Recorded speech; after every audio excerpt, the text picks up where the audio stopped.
বন্ধুরা আজ মিনি কেচে রান্না করলাম ওলকপি ভাজা। তাই ভিডিওটা স্কিপ না করে লাস্ট পর্যন্ত দেখো। চলো ভিডিওটা শুরু করা যাক।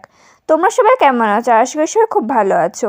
তো আমি আছি তোমার সাথে অর্পিতা, তোমরা দেখছো অর্পিতা ব্লগস। তো এখানে ছোট্ট একটু ওলকপি নিয়েছি, সেটাকে ভালো করে ছুলে নিয়েছি, তারপর ছোট ছোট করে কুচি কুচি করে কেটে নিয়েছি। আমি ওলকপিটা তেমন একটা কুচি কুচি করে কাটতে পারিনি, কারণ ওলকপিটা তেমন একটা কচি ছিল না। যতটা পেরেছি তাতেই আমার হয়ে যাবে। এরপর একটা লঙ্কা মাঝখান থেকে কেটে নিলাম। ব্যাস আমার কাটা কমপ্লিট। এবার শুধু রান্না করার পালা। তো এখানে পাত্রে দিয়ে ভালো করে উনুনটা ধরিয়ে নিলাম, তারপরে কড়াইটা বসিয়ে দিলাম। আর কড়াইটা গরম হয়ে গেলে তার মধ্যে দিলাম সামান্য পরিমাণে তেল। তেলটা গরম হয়ে গেলে হালকা নাড়াচাড়া করে দিলাম। তারপরে এর মধ্যে দিয়ে দিলাম ওলকপিগুলো। তারপরে ভালো করে নাড়াচাড়া করতে থাকলাম। এর আগে তোমাদের সাথে চিংড়ি মাছ দিয়ে ওলকপির রেসিপি শেয়ার করেছিলাম, তোমরা দেখতে চাইলে গিয়ে দেখে আসতে পারো। আর আজকে শেয়ার করলাম ওলকপি ভাজা। তো এরপর কিছুক্ষণ নাড়াচাড়া করার পর এর মধ্যে দিলাম সামান্য পরিমাণে লবণ আর সামান্য পরিমাণে হলুদ। তারা ভালো করে নাড়াচাড়া করতে থাকলাম।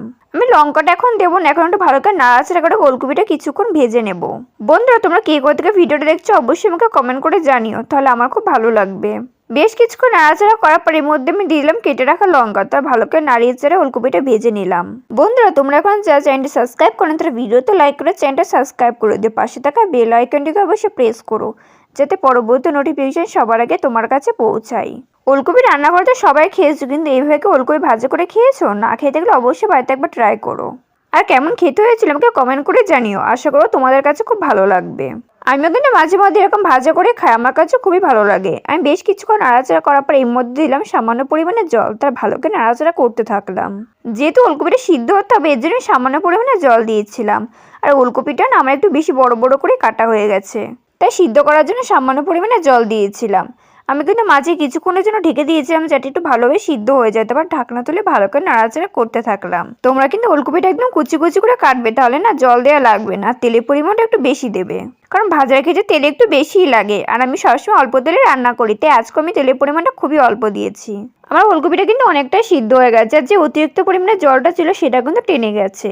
আমি কিন্তু খুব একটা জল দিইনি, একদম সামান্য পরিমাণে জল দিয়েছিলাম। এবারে ওলকপিটা একটু ভাজা ভাজা করে নামিয়ে নেব। আমরা ভেবে আলু কিন্তু ভাজা করে খাই, ঠিক তেমনই ওলকপিও কিন্তু ভাজা করা যায়, সেটাও কিন্তু খেতে খুবই ভালো লাগে। আর এইভাবে কিন্তু আমরা ভাত, রুটি, পরোটা, লুচির সঙ্গেও কিন্তু খেতে পারি। আর এখন যেহেতু শীতকাল, সেহেতু বাজারে তো ওলকপি পাওয়াই যাচ্ছে। তাই আর দেরি না করে আজই বাজার থেকে ওলকপি এনে রেসিপিটা অবশ্যই একবার ট্রাই করো। আশা করবো আমার মতো তোমাদের কাছে খুবই ভালো লাগবে।